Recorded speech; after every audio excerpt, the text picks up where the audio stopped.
Mis nudillos se tornaron blancos mientras apretaba la delicada taza de té entre mis manos, intentando contener un temblor que amenazaba con delatar la tormenta que se desataba en mi interior. Las hermosas decoraciones de la fiesta de bienvenida del bebé, que me había tomado 3 días organizar con esmero, ahora parecían burlarse de mí. Globos de un suave azul cielo, arreglos florales cuidadosamente seleccionados y una guirnalda hecha a mano que leía, «Bienvenido, pequeño». Todo aquello se sentía de repente como un monumento a mi propia ingenuidad. Cuando la anciana vaya al asilo, su habitación se convertirá en la guardería. Las palabras de Valeria, mi nuera, flotaron en el aire, punzantes y cristalinas. Su copa de champán aún levantada, culminó su brindis con una sonrisa que no le llegaba a los ojos. La sala de estar de la casa que había sido mi hogar durante 43 años, la casa que Francisco y yo habíamos construido con tanto amor, cayó en un silencio sepulcral. 20 pares de ojos se movían incómodos entre el rostro petulante de Valeria y mi expresión congelada. Soy Elena Navarro, tengo 65 años, y acababa de ser borrada de mi propio futuro por una mujer que tenía la mitad de mi edad. Lo que más me dolió no fue la crueldad casual, ni siquiera la suposición de que pronto me enviarían a alguna institución. No, lo que me desgarró el alma fue la dolorosa realización de que Mateo, mi único hijo, mi amado Daniel, no había dicho una sola palabra para defenderme. Su mano se posó levemente en la espalda de Valeria, una pequeña sonrisa se dibujó en sus labios, como si lo que acabábamos de escuchar fuera una broma ligera, no un puñal clavado en el corazón de su propia madre. En ese instante, su silencio fue más ruidoso que el eco de las palabras de Valeria. Fue el sonido de mi hijo eligiendo a su esposa por encima de mí, una y otra vez. La fiesta continuó con un incómodo murmullo, como si el incidente nunca hubiera ocurrido. La gente intentaba charlar, las risas sonaban forzadas. Yo me sentía atrapada en un torbellino de emociones, vergüenza, humillación, y una profunda, punzante soledad. Me levanté lentamente, disculpándome para ir al baño, pero en realidad, solo necesitaba un momento para respirar, para recomponerme. En el espejo, vi a una mujer que apenas reconocía. Mis ojos, generalmente llenos de vida, estaban apagados. Mi postura, antes erguida, ahora parecía encorvada. Me había hecho pequeña, como si hubiera estado encogiéndome para caber en la vida que los demás habían diseñado para mí. Después de la muerte de Francisco hace 5 años, había entregado mi vida a Mateo. Mi mundo se había derrumbado, pero encontré consuelo en su felicidad. Le había ayudado a rehacer su vida, a encontrar su camino. Cuando conoció a Valeria, me sentí aliviada. Ella parecía dulce, encantadora, y prometía ser la compañera perfecta para mi hijo. La acogí en mi casa con los brazos abiertos, la traté como a una hija. Le di mi tiempo, mi amor, mi experiencia. Le enseñé las recetas de la abuela, la ayudé a decorar el apartamento que compartiría con Mateo. Incluso, cuando decidieron casarse, fui yo quien organizó cada detalle de la boda, asumiendo los gastos, feliz de ver a mi hijo tan radiante. Le cedí mi espacio, mi privacidad, mis rutinas, todo por su felicidad. Me había adaptado, me había vuelto flexible, para no ser una carga, para ser la madre y suegra perfecta. Pero ahora, esas adaptaciones se sentían como cadenas, y mi flexibilidad como debilidad. Regresé a la sala con una sonrisa forzada, asintiendo a los comentarios superficiales y deseando que la tierra me tragara. Pero algo había cambiado en mí. Una pequeña chispa, encendida por el dolor de la humillación, comenzó a arder. Ya no sería la anciana sumisa que se encogía ante los demás. Había perdido a mi esposo, sí, pero no había perdido mi dignidad. Y sobre todo, no permitiría que nadie, ni siquiera mi nuera, me arrebatara mi hogar y a mi hijo. A medida que las semanas pasaban, la chispa se convirtió en una llama. Empecé a notar cosas. Pequeños detalles, casi imperceptibles, pero que, bajo la nueva lupa de mi determinación, se hicieron evidentes. Valeria se volvió cada vez más distante, sus citas médicas, cada vez más frecuentes y sus excusas cada vez menos convincentes. A menudo, la escuchaba al teléfono, hablando en voz baja, con una intensidad que nunca mostraba con Mateo. Una vez, escuché el nombre de Javier en una de esas conversaciones susurradas. Cuando pregunté a Valeria quién era, me desvió la mirada y murmuró algo sobre una amiga de la infancia. Había algo en sus ojos, una mirada furtiva, un nerviosismo que antes no había percibido. Empecé a encontrar recibos extraños en sus bolsillos, de lugares que no reconocía y con gastos que no cuadraban con el presupuesto que Mateo me había comentado que tenían. Paquetes llegaban a su nombre, los cuales ella abría con una urgencia inusual, escondiendo el contenido antes de que yo pudiera verlos. Mi mente, que antes aceptaba todo con ciega confianza, ahora cuestionaba cada uno de sus movimientos. La casa, que una vez fue mi refugio, se había convertido en un campo de batalla silencioso, y yo, Elena Navarro, estaba lista para luchar. Ya no era la mujer que se hacía pequeña. La anciana humillada en la fiesta del bebé había muerto, y en su lugar, una mujer decidida a descubrir la verdad, a proteger a su hijo y a recuperar su vida, había renacido de las cenizas de la traición. La batalla apenas comenzaba. Las semanas que siguieron al fatídico brindis de Valeria se transformaron en un juego de sombras en mi propia casa. Me había convertido en una observadora silenciosa, una especie de detective en mi propio hogar. Cada movimiento de Valeria era analizado, cada conversación, cada pequeña desviación de su rutina habitual. Descubrí que, en ausencia de Mateo, su comportamiento cambiaba drásticamente. Las sonrisas forzadas se desvanecían, sus ojos adquirían una dureza que nunca mostraba frente a mi hijo. Sus citas médicas eran cada vez más elaboradas, dolores repentinos, la necesidad de ir a una clínica especializada en el otro extremo de la ciudad. Pero siempre se vestía con un cuidado inusual, incluso con tacones, algo que me resultaba extraño para una visita al ginecólogo. Un martes por la tarde, mientras Mateo estaba en el trabajo, escuché a Valeria hablar por teléfono en el jardín. Su voz era baja, pero pude captar fragmentos. No, él nunca sospechará, sí, Javier, pronto. Mi corazón dio un vuelco. Era el mismo nombre que había escuchado antes. Me acerqué a la ventana, intentando parecer distraída, regando una de mis orquídeas. Valeria me vio y colgó abruptamente, su rostro palideció. ¿Con quién hablabas, querida?, pregunté con una inocencia forzada. Oh, con una vieja amiga, solo charlábamos sobre el bebé, respondió con una sonrisa demasiado rápida. La disonancia entre su expresión y sus palabras era palpable. Mi vieja amiga Carmen, una mujer sensata y con los pies en la tierra, fue la primera persona a la que confié mis inquietudes. La invité a tomar café una tarde. Carmen, le dije, siento que Valeria no es quien dice ser. Hay algo que no me cuadra. Le conté sobre el brindis, la actitud de Mateo, las llamadas secretas y los cambios de Valeria. Carmen me escuchó con atención, frunciendo el ceño. Elena, querida, el embarazo es un momento complicado. Las hormonas pueden hacer que una persona actúe de forma extraña. Y Mateo, él siempre ha sido un poco ingenuo. Sus palabras, aunque bien intencionadas, no me tranquilizaron. No, Carmen. Esto es diferente. Siento que hay algo más grande, algo oscuro. Carmen me miró con preocupación.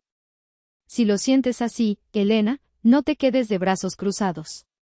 Eres una mujer fuerte, siempre lo has sido. Sus palabras resonaron en mi mente, eres una mujer fuerte, siempre lo has sido. Unos días después, mientras limpiaba la mesa del recibidor, un sobre llamó mi atención. Tenía el logotipo de un bufete de abogados, Luna y Asociados, y el nombre de Valeria. Mi pulso se aceleró. La tentación de abrirlo era inmensa, pero me detuve. No podía simplemente invadir su privacidad así. Sin embargo, la curiosidad me carcomía. ¿Por qué Valeria tendría correspondencia de un bufete de abogados? Especialmente de uno que no era el de la familia de Mateo. Pasé el resto del día inquieta, el sobre quemándome las manos. Esa noche, cuando Valeria y Mateo salieron a cenar, me encontré de pie frente a la puerta de su habitación. La moralidad luchaba con mi creciente desesperación. Francisco siempre me había enseñado la importancia de la privacidad. Pero, ¿qué pasaba si Valeria estaba dañando a Mateo? ¿Qué pasaba si su felicidad estaba en juego? Con un nudo en el estómago, abrí la puerta y entré. El aire de su habitación era diferente, perfumado con su dulce aroma. Me sentía una intrusa. Busqué entre sus cosas, el corazón latiéndome con fuerza. Encontré una pequeña agenda bajo una pila de revistas. Al abrirla, vi un nombre garabateado varias veces, Javier Solís. Y luego, en una página separada, un número de teléfono. En el salón, con la agenda en mis manos temblorosas, encendí mi vieja computadora. Mis dedos, aunque torpes en el teclado, buscaron el nombre, Javier Solís. Y luego, lo que había temido, apareció ante mis ojos. Fotos. Muchas fotos. Valeria y Javier, sonriendo, abrazándose, incluso besándose, en distintas situaciones y fechas que se remontaban a años atrás, incluso antes de que conociera a Mateo. Mi corazón se encogió. Era una historia. Una historia que Valeria había mantenido oculta. Cuando Mateo llegó a casa, intenté ser casual. Mateo, ¿conoces a alguien llamado Javier Solís?, pregunté, observando su reacción. Él frunció el ceño. Ah, sí, un viejo exnovio de Valeria. Un tipo con el que salió hace mucho. ¿Por qué lo preguntas? Su voz era despreocupada. Solo curiosidad, mentí. Lo escuché mencionar en alguna conversación. Mateo simplemente asintió, su mente en otra parte, ajeno a la bomba que estaba a punto de explotar en nuestras vidas. La semana siguiente, recibí un mensaje de texto en mi propio teléfono, enviado por error, supongo. Era de Valeria, para Mateo. Decía, cita con el Dr. Lowe confirmada para mañana a las 10 de la mañana, recuérdale al licenciado Luna la importancia de los documentos. El Dr. Lowe, que había investigado y era en realidad un abogado. Y ahora, el licenciado Luna, el mismo bufete que aparecía en el sobre. Mi estómago se revolvió. Valeria no solo estaba mintiendo sobre una aventura, sino que estaba haciendo algo más, algo que involucraba a abogados. La claridad de la situación me golpeó con fuerza. Valeria estaba tramando algo grande, algo que podría poner en riesgo el futuro de Mateo. Ya no se trataba solo de una humillación personal, sino de proteger a mi hijo. La angustia se transformó en una fría determinación. Decidí que no me detendría hasta descubrir toda la verdad. Había una conspiración en marcha, y yo, Elena Navarro, estaba a punto de desentrañarla. El día siguiente a la llegada del mensaje de texto fue un torbellino de nerviosismo. Me vestí con discreción, como si fuera a hacer un recado más. Tomé un taxi y le di la dirección del bufete de abogados, Luna y Asociados. Mi corazón latía con fuerza contra mis costillas, una mezcla de miedo y una determinación inquebrantable. Al llegar, me senté en un café cercano, camuflada entre los transeúntes, observando la entrada del edificio. Cada minuto era una eternidad. Y entonces la vi. Valeria, con su ropa elegante y su paso apresurado, entró en el edificio. No pasó mucho tiempo antes de que saliera, y lo que vi a continuación me dejó helada. Saliendo del mismo edificio, con ella, estaba Javier Solís. Hablaban en voz baja, él le sonreía, ella asentía con la cabeza, y al despedirse, Javier le dio un suave beso en la mejilla, demasiado íntimo para ser un mero conocido. No era una vieja amiga de la infancia, ni un exnovio olvidado. Era una mentira. Una mentira bien orquestada. Mi sangre se heló. La confirmación, cruda y dolorosa, se estrelló contra mí. No podía seguir sola. Necesitaba ayuda profesional, una que pudiera operar en las sombras donde Valeria tejía sus engaños. Recordé a Catalina Rojas, una vieja amiga de la universidad, ahora una detective privada respetada. La llamé, mi voz apenas un susurro. Ella, con su habitual calma, me citó en su oficina esa misma tarde. La oficina de Catalina era sobria, con archivadores llenos y un mapa del mundo adornando una de las paredes. Me ofreció una taza de té de hierbas mientras yo le contaba toda la historia, el brindis, las ausencias, las llamadas sospechosas, el sobre del bufete, las fotos de Facebook y, finalmente, lo que había presenciado esa misma mañana. Catalina me escuchó con atención, sus ojos agudos no perdían detalle. Cuando terminé, Me miró y dijo, Elena, tienes un buen instinto. Hay algo aquí. Se levantó y me entregó un sobre manila grueso. He hecho algunas averiguaciones preliminares mientras venías, dijo. Me enviaste los nombres y las fechas. Esto es lo que encontré. Mi corazón se aceleró mientras abría el sobre. Dentro, había una serie de fotografías nítidas. Fotos de Valeria y Javier juntos, no solo en cenas y paseos casuales, sino entrando y saliendo de hoteles, en actitudes comprometedoras. Fechas y horas meticulosamente anotadas. La vergüenza y la rabia me invadieron. Allí estaba, la prueba irrefutable de la infidelidad de Valeria. Pero eso no era todo. Catalina sacó un informe bancario y varios documentos legales. Valeria ha estado haciendo transferencias significativas de la cuenta de Mateo a una cuenta offshore a nombre de Javier Solís. Además, ha estado consultando con este bufete de abogados, Luna y Asociados, sobre la valoración de la propiedad familiar. En otras palabras, tu casa, Elena. Mis manos temblaron al ver los números, las transacciones. Era una suma considerable de dinero.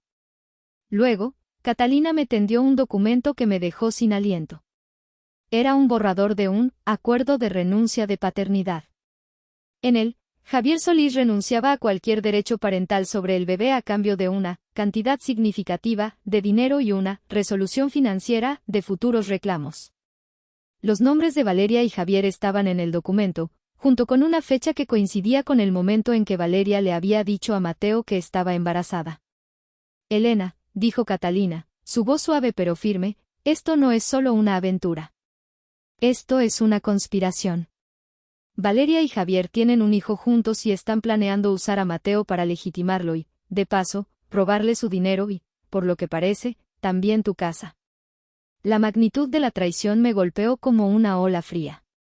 El bebé no era de Mateo. Mi dulce, ingenuo Mateo estaba a punto de ser un padre de mentira, una fachada para un engaño orquestado para despojarlo de todo. ¿Qué hacemos, Catalina? Mi voz era apenas un susurro. Necesitamos una prueba de ADN, respondió Catalina. Es la única forma de que Mateo lo crea. Una prueba irrefutable que no pueda negar. La decisión estaba tomada. A pesar del dolor que sentía por mi hijo, sabía que debía actuar. Debía desenmascarar a Valeria antes de que fuera demasiado tarde, antes de que Mateo se viera atrapado en una red de mentiras y fuera despojado de su futuro. La lucha por la verdad había comenzado, y yo estaba lista para enfrentarla. Los 2 meses siguientes a la confirmación de la traición de Valeria fueron una tortura. Vivía en mi propia casa como un fantasma, observando el crecimiento de la barriga de Valeria y la multiplicación de sus mentiras, mientras el resentimiento carcomía mi alma. Valeria se volvió aún más descarada con sus ausencias. Voy a un retiro de yoga prenatal, tengo una consulta con mi doula, necesito comprar ropa de bebé en esa boutique exclusiva. Cada excusa era una bofetada a mi rostro, sabiendo que detrás de ella se escondía su amante y sus sórdidos planes. Mateo, por su parte, estaba ciego ante todo. Su empresa le había ofrecido una promoción importante y un sueldo mucho más alto, lo cual había celebrado Valeria con gran entusiasmo, alegando que era, para el futuro de nuestro bebé. Él pasaba horas interminables en el trabajo, dedicado por completo a su nueva posición, ajeno a la araña que tejía su red de engaños en nuestro hogar. Se sentía orgulloso, emocionado. Cada vez que hablaba del bebé, de lo feliz que estaba por convertirse en padre, un escalofrío me recorría la espalda. Mi corazón se partía al verlo tan ilusionado, sin saber que su felicidad era una farsa. Mi única válvula de escape era Carmen. Nos reuníamos a menudo en un café discreto. Le contaba cada detalle, cada nueva mentira, cada pequeño movimiento de Valeria. Carmen escuchaba con una mezcla de horror y compasión. Elena, querida, esto es terrible, me decía. ¿Estás segura de que Mateo soportará esto? Será devastador para él. Asentí, las lágrimas asomando a mis ojos. Lo sé, Carmen. Pero tiene que saber la verdad. No puedo permitir que Valeria le haga esto. Carmen, siempre práctica, me ayudó a planificar los pasos siguientes, a mantener la calma y a esperar el momento oportuno. La fecha de parto se acercaba, y la tensión en el ambiente era palpable. La casa estaba inundada de regalos para el bebé, comprados con el dinero de Mateo, quien se había entregado por completo a la paternidad. Me sentía atrapada en un engaño cada vez más grande. Y entonces, la llamada llegó. 2 semanas antes de la fecha prevista. Mamá. Mamá, Valeria está de parto. Rompió aguas. Estamos en camino al hospital. La voz de Mateo estaba teñida de una mezcla de pánico y euforia. Mi corazón se encogió. El momento de la verdad se acercaba inexorablemente. Voy para allá, le dije, intentando sonar tranquila. Mientras me preparaba para ir al hospital, Valeria me había pedido que llevara su bolsa. Al levantarla, sentí un peso inusual. La curiosidad me picó, y la abrí con cuidado. Dentro, escondido entre la ropa del bebé, encontré un nuevo borrador del Acuerdo de Renuncia de Paternidad de Javier Solís. Esta vez, los términos financieros eran aún más específicos, con cifras exactas y plazos. El pacto estaba sellado. Valeria no solo había planeado la traición, sino que la había perfeccionado. Sentí una náusea profunda. Llegué al hospital, el olor a desinfectante y el murmullo de las voces me envolvieron. Mateo estaba en la sala de espera, su rostro pálido pero radiante. Cuando me vio, corrió hacia mí y me abrazó con fuerza. Mamá, voy a ser papá. No puedo creerlo. Su felicidad era tan genuina, tan pura, que me dolió hasta el alma. ¿Cómo iba a destrozar ese hermoso sueño? Horas después, Valeria dio a luz a un niño. Mateo entró en la sala de partos con una expresión de asombro y adoración. Es idéntico a ti, mi amor, le dijo Valeria, agotada pero sonriendo.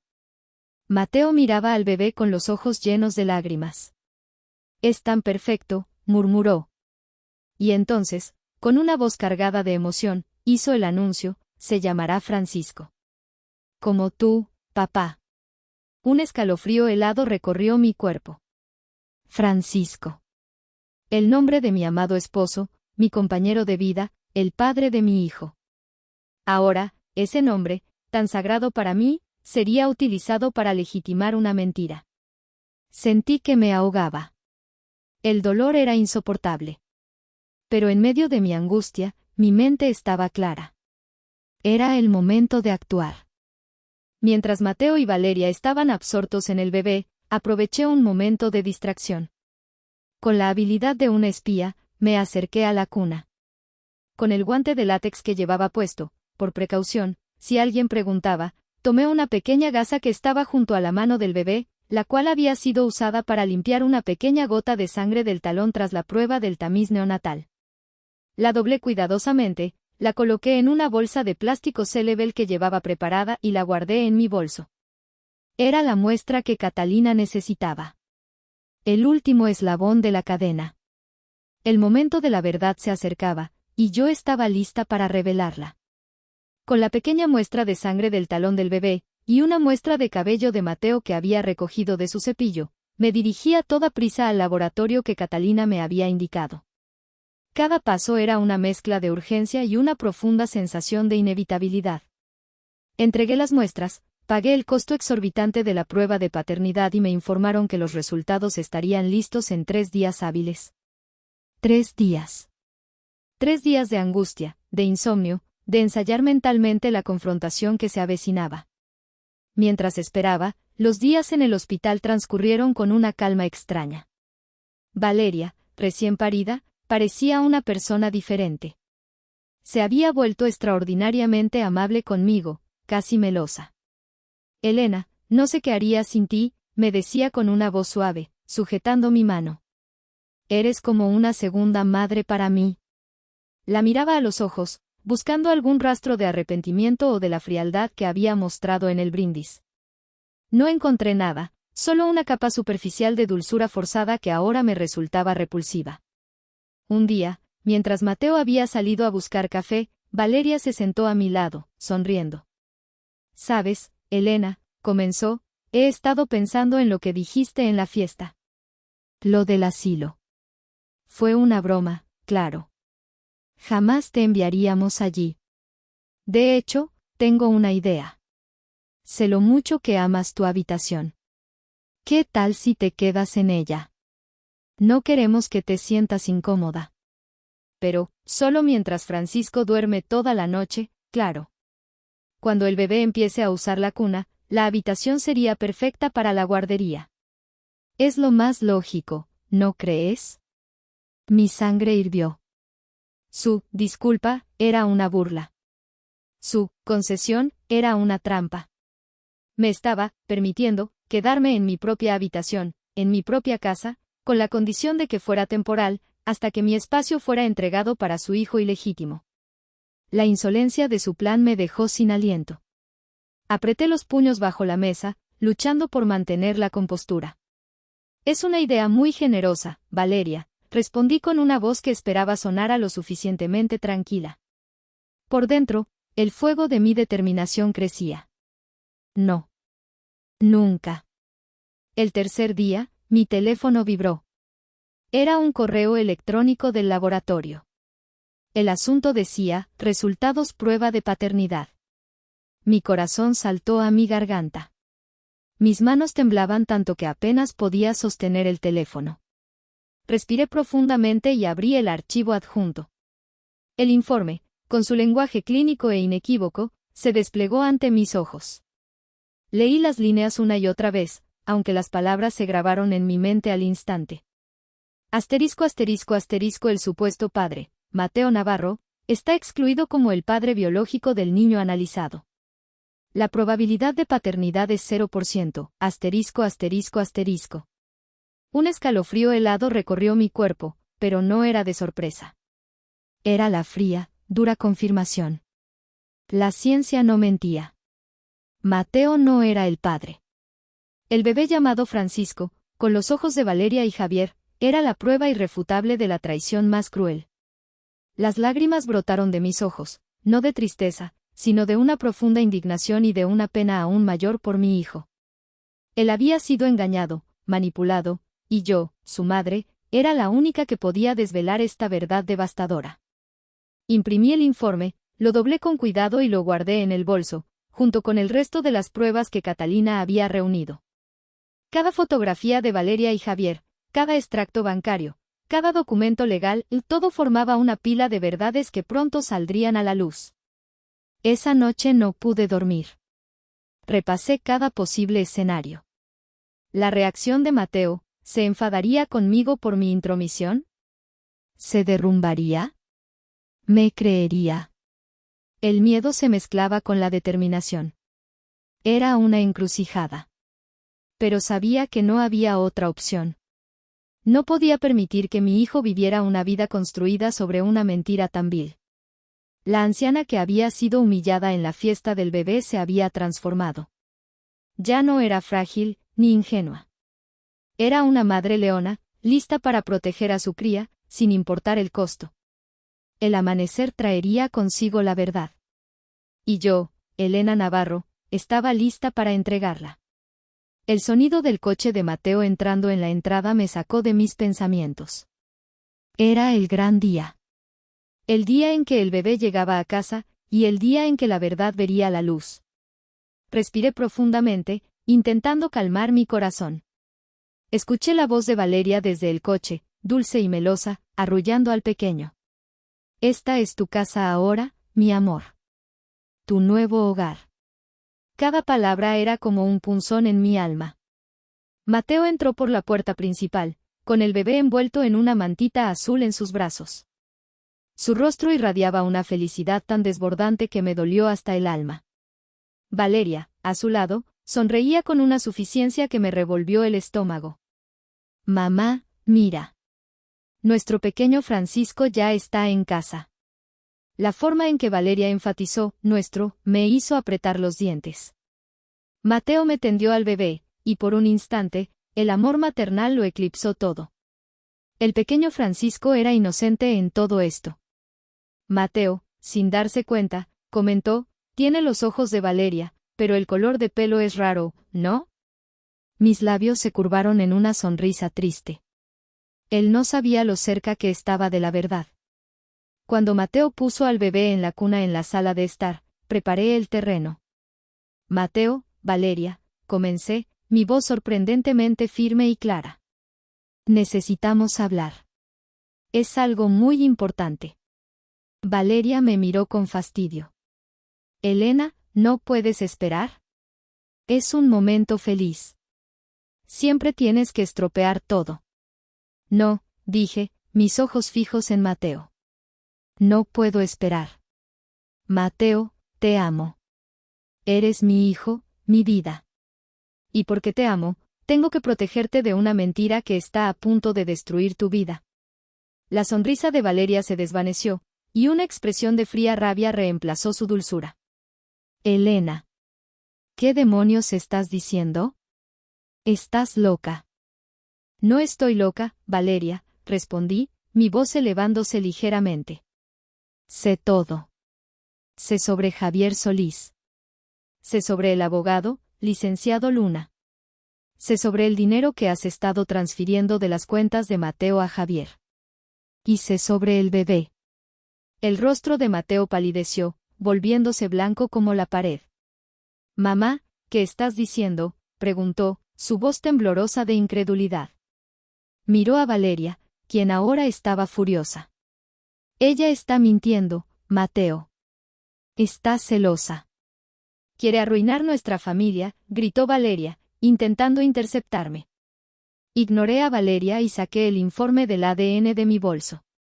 Lo extendí frente a Mateo. Mateo, por favor, lee esto. Despacio. Mateo tomó el papel, sus manos temblaban visiblemente. Sus ojos recorrieron las líneas, y cuando llegó a la conclusión, su rostro se descompuso. No, no puede ser.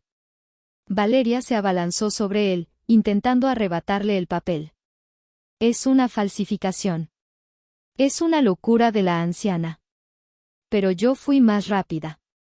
Saqué las fotografías de Valeria y Javier juntos, los recibos bancarios, los documentos del bufete Luna y Asociados. Los coloqué todos sobre la mesa, formando un mosaico de traición. Esto no es una falsificación, Valeria. Estas son pruebas. Pruebas de tu aventura con Javier Solís, de cómo has estado robando dinero de Mateo, de cómo planeaste esto desde el principio. Y esta, levanté el informe del ADN, es la prueba científica. El bebé no es de Mateo. Es de Javier Solís. Mateo dejó caer el informe, sus ojos pasaron de las fotos a Valeria, luego a mí. Sus ojos se llenaron de lágrimas, luego de una rabia helada. Valeria, gritó, su voz desgarrada. ¿Es esto cierto? ¿Me has engañado todo este tiempo? ¿Este bebé no es mío? Valeria, acorralada, intentó una última jugada. No te creas a esta vieja chismosa, Mateo. Ella solo quiere verte infeliz. Siempre me ha odiado. No la odio, Valeria, dije con calma, mi voz resonando con autoridad. Solo odio la mentira y la traición. Y Mateo, si necesitas más pruebas, Catalina Rojas, mi amiga detective, tiene todos los registros. Las fechas, las horas, las cuentas, incluso el borrador del acuerdo que Javier firmaría para renunciar a sus derechos parentales a cambio de dinero. La cara de Valeria se contrajo de horror. Mateo, al escuchar eso, se levantó de golpe, sus puños apretados. Miró a Valeria con una expresión que nunca le había visto, una mezcla de dolor, asco y una rabia profunda. Fuera de mi casa, Valeria, rugió. Fuera de mi casa. Ahora mismo. No quiero volver a verte. Valeria intentó suplicar, llorar, pero su máscara se había roto. Mateo no la escuchó. La arrastró hasta la puerta, y la echó con el bebé en brazos. El llanto del pequeño se mezcló con los gritos de Valeria mientras la puerta se cerraba con un golpe seco. El silencio que siguió fue atronador, solo roto por el suave llanto del bebé en la cuna. Mateo se quedó de pie, en medio de la sala, con la cara entre las manos, su cuerpo temblaba con cada sollozo. Me acerqué a él, con el corazón roto por su dolor. Mateo, susurré, extendiendo la mano para tocar su hombro. Él se giró, sus ojos rojos y llenos de una inmensa tristeza, pero también de una nueva y cruda comprensión. Sabía que el camino hacia la curación sería largo y doloroso, pero por primera vez en mucho tiempo, sentí que mi hijo, mi verdadero hijo, estaba de vuelta. Los días y semanas que siguieron a la explosión de la verdad fueron un torbellino de emociones, pero también de una extraña quietud. Mateo estaba devastado. Pasaba la mayor parte del tiempo encerrado en su habitación, lidiando con la cruda realidad de la traición de Valeria. Su dolor era palpable, y yo, su madre, estaba allí para él, sin juicios, sin reproches. Le preparaba sus comidas favoritas, le dejaba espacio cuando lo necesitaba y le ofrecía un hombro para llorar cuando las lágrimas finalmente llegaban. No hablamos del bebé por un tiempo. Ni siquiera lo mirábamos. Era la prueba viviente de la mentira. Pero lentamente, con el tiempo y con la ayuda de un terapeuta que Mateo comenzó a ver, la curación empezó. Mateo procesó su ira, su vergüenza y su tristeza. Poco a poco, empezó a reconstruir su vida, su confianza en sí mismo, y nuestra relación. Mi vida también comenzó a transformarse. La vieja Elena, la que se hacía pequeña para los demás, se había desvanecido por completo. La rabia y el dolor iniciales se habían convertido en una poderosa determinación y en un renovado sentido de propósito. Había recuperado mi voz, mi espacio, mi propio ser. Un día, mientras organizaba el trastero, encontré mis antiguos pinceles y lienzos. Había dejado de pintar después de la muerte de Francisco, sintiendo que el color se había ido de mi vida. Ahora, con una mezcla de nerviosismo y emoción, desempolvé los materiales y comencé a pintar de nuevo. Las primeras pinceladas fueron torpes, pero pronto, el lienzo se llenó de vida, de colores vibrantes que reflejaban la nueva luz que había entrado en mi alma. Descubrí que la pintura era una forma de expresar todo lo que había guardado, las emociones, las batallas, y la alegría de mi redescubrimiento. Me acerqué más a Carmen. Nuestras charlas se convirtieron en sesiones de risas y confesiones. Juntas, empezamos a planificar un pequeño jardín de hierbas medicinales en el patio trasero, algo que siempre había querido hacer.